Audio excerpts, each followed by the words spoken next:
नमस्कार। आज हम बात करेंगे एक ऐसे वैज्ञानिक की जो इतिहास के पन्नों में ही छपकर कहीं रह गए हैं।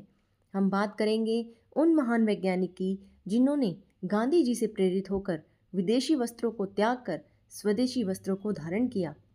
उनके स्वदेश प्रेम की वजह से ही उन्हें अपने जीवन में काफ़ी संघर्ष करना पड़ा, लेकिन फिर भी उनके दृढ़ संकल्प के कारण विदेश में रहकर भी भारतीय रहना व भारतीय होने पर उन्हें गर्व था। मेरी आज की कहानी है स्वदेशी सुब्बाराव। बात उस समय की है जब महात्मा गांधी जी के स्वदेशी आंदोलन शुरू हो चुका था। आंध्र प्रदेश के पश्चिम गोदावरी जिले में येल्ला प्रगदा सुब्बाराव मद्रास में MBBS की पढ़ाई कर रहे थे। गांधी जी से प्रेरित होकर उन्होंने विदेशी कपड़ों का बहिष्कार कर दिया और खद्दर का कोट पहनने लगे।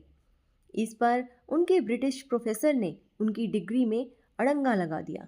सुब्बाराव को MBBS से निचली डिग्री LMS दी गई।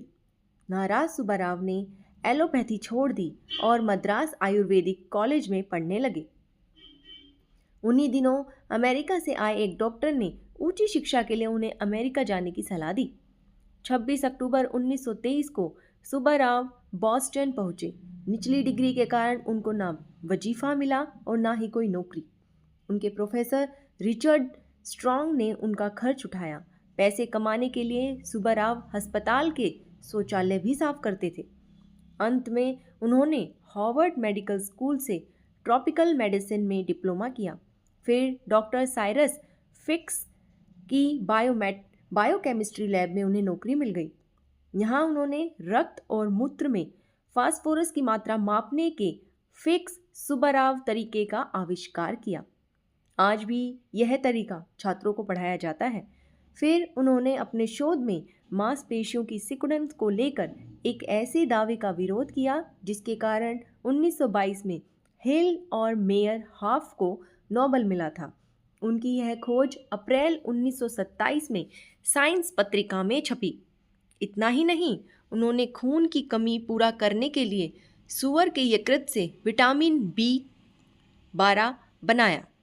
इस खोज के बाद तो दुनिया भर में दूसरे विटामिन्स की खोज की होड़ लग गई।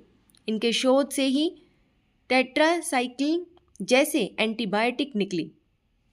न्यूयॉर्क हेराल्ड ट्रिब्यून ने डॉक्टर येल्ला प्रगदा सुब्बाराव को शताब्दी के विलक्षण डॉक्टर का खिताब दिया।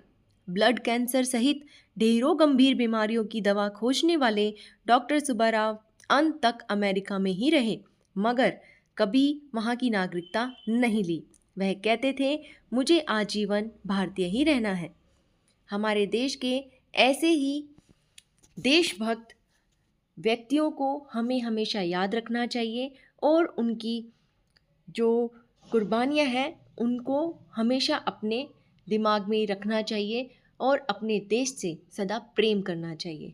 बोलिए भारत माता की जय। अगर आपको मेरी ये कहानी पसंद आई हो तो इसे लाइक और शेयर अवश्य करें।